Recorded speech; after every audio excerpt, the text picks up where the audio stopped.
It's the new internet, and guess what? It's tokenized. And guess what? It's a globally homogenous asset class that's fractionalizable and available to anybody on the planet.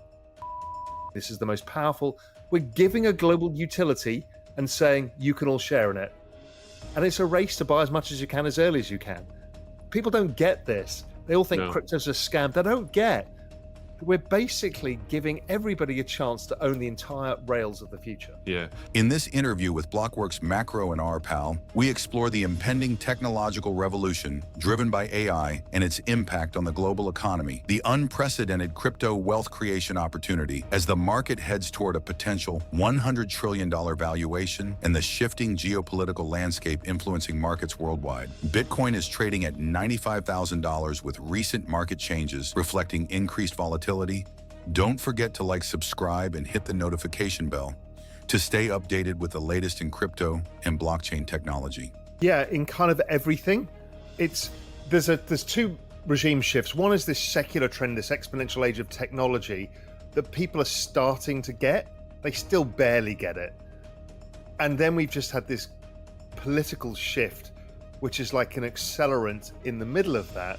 And these are, this is a very, very important 4 years. So if we think about, at the very top level, if we think about the entire political system as basically being that battle between labor and capital, the workers and the owners, right? That's really, it's always been, and that balance always keeps shifting around depending where the national psyche is.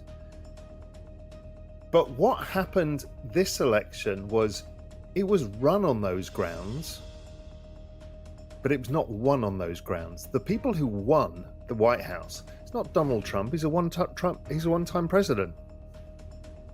What actually happened is the new political battle of our lifetimes, maybe the defining political battle of all time, which is the battle of the humanists and the transhumanists.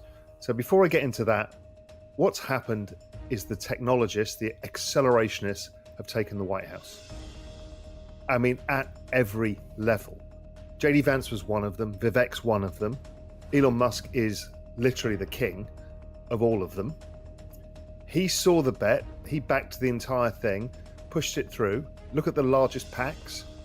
It's the super PAC formed by Brian Armstrong and A16Z. That was the crypto PAC. The whole battle here is all about the one of technology. So what we will find is they've redefined the entire political landscape forever, probably, away from capital and labor to this new thing of who wants the technology and who doesn't. Now, the issue is here is in the future, there will be no labor. So it can't be a battle between capital and labor because the labor is the AI and the robots.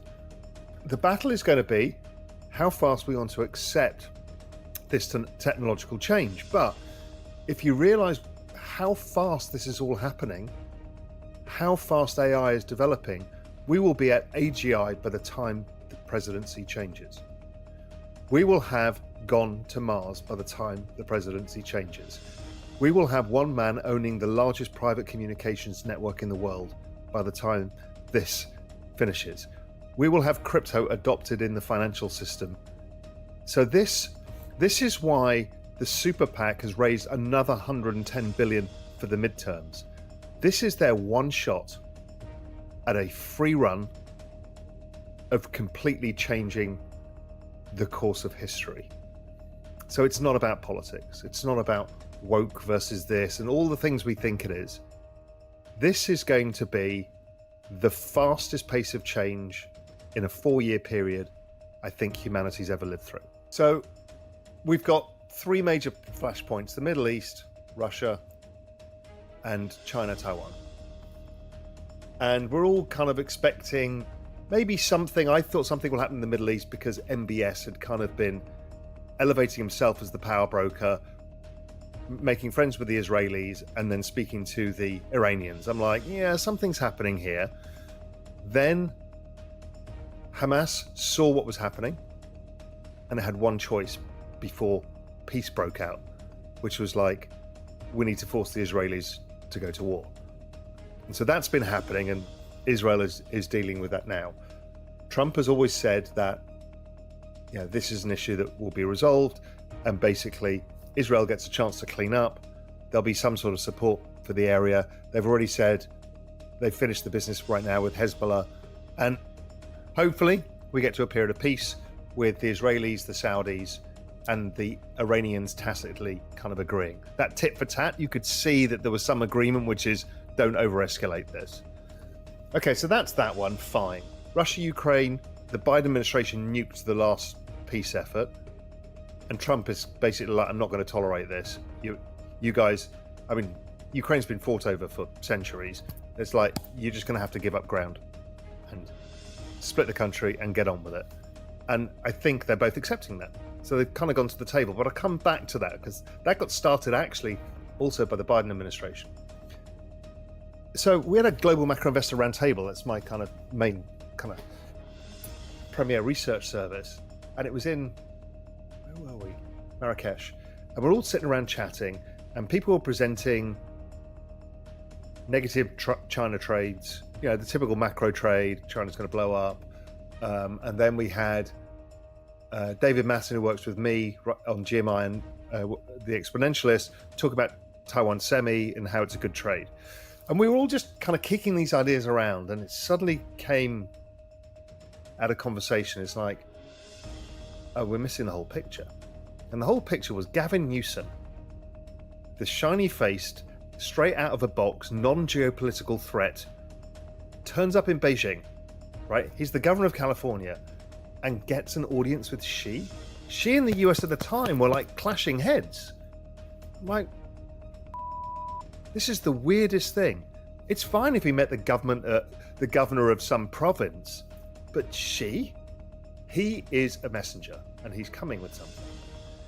The press kind of, I think, were asked to not say too much, and it kind of got brushed under the carpet. Gavin Newsom does trip to China, blah, blah, blah. Next minute, Gavin's like, come back to my place, Xi. And he comes back to California, doesn't go to the United Nations, doesn't go to DC.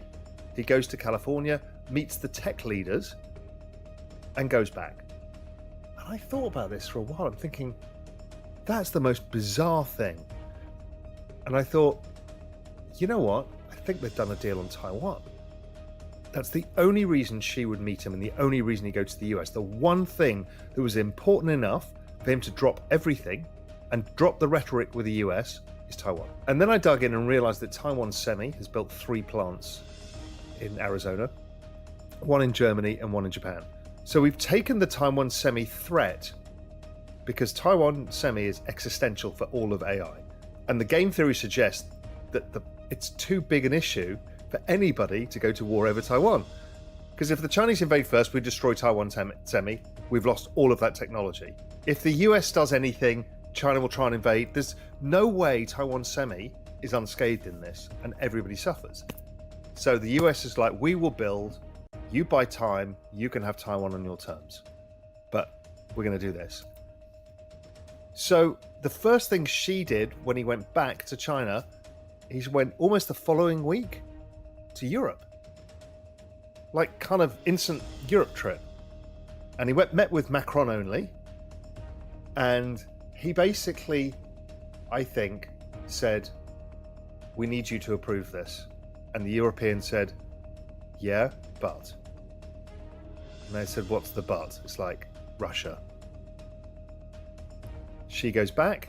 The first person to arrive in Beijing on an instant trip, Putin. The next minute, Putin 2 days later leaves, and there's the announcement by AP that Russia wants to find a solution to Ukraine and we'll think about a ceasefire. Next minute, Janet Yellen turns up twice in Beijing. Janet Yellen, twice. And she's gone there and said, listen, okay, let's try and help each other out here. We've got economic growth problems, we've got debt problems. You need a weaker dollar. We need you to buy our treasuries.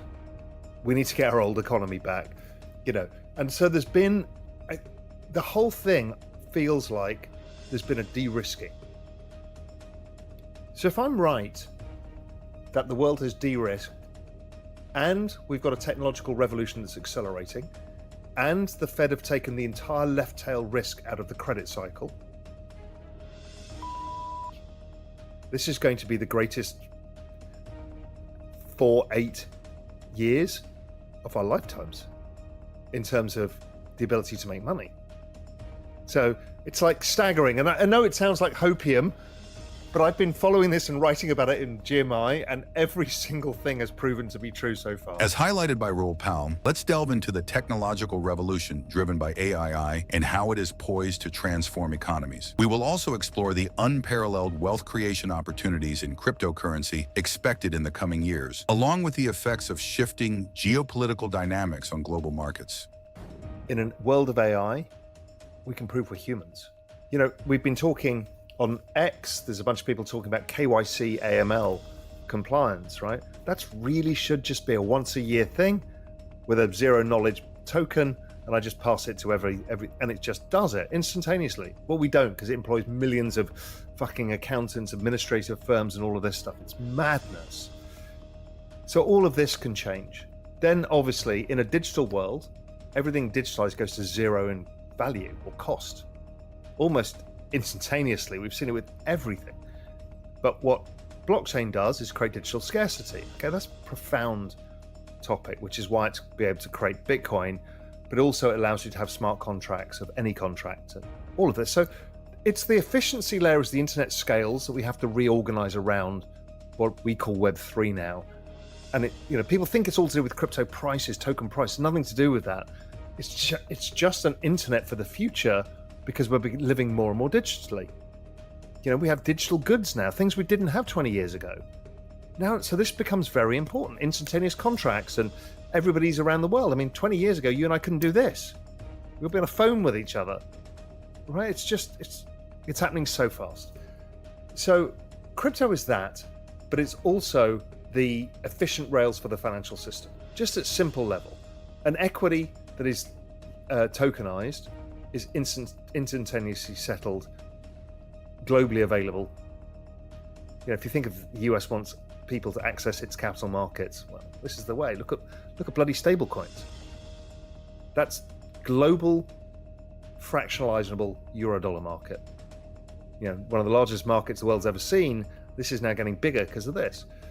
So that's the reworking of the financial system. But then there's another superpower within that you and I are part of, is the rejection of the institutions and trust in the institution of finance, the middleman, the intermediary, the gatekeeper, and the complete explosion that started from Occupy Wall Street and then went warp factor 10, GameStop, the crypto stuff in 2020, and looks like it's going to go warp factor 10 squared this time around, is self-directed investing. Right, it's a big deal. And what we're doing is we're using the internet to organize hive mind, which is you get all of the voices coming together and then you somehow filter the noises to look for the signal. Now, that'll all happen with AI. This is what we're doing at Real Vision, exactly this. This is the mega trend, and we're helping to make sense of the noise, you and I, and we're trying to deliver it back to people and say, listen, here's how I'm making sense of the noise. What do you think about that? That mega trend is the driver of the token price side. The token is really what we've got. If we think we got poor last time because of Facebook and Google, we now actually own the rails. To watch the full interview, check the link in the description. Raoul offers invaluable insights into the future of technology, economics, and the crypto markets. We'd love to hear your thoughts on a couple of questions. Do you think AI and technology will reshape the global economy over the next decade? How are you positioning yourself for the potential crypto boom? Thank you for watching. If you enjoyed this video, please subscribe to our channel, like the video, and share it with your friends to stay updated on the latest trends in crypto and technology.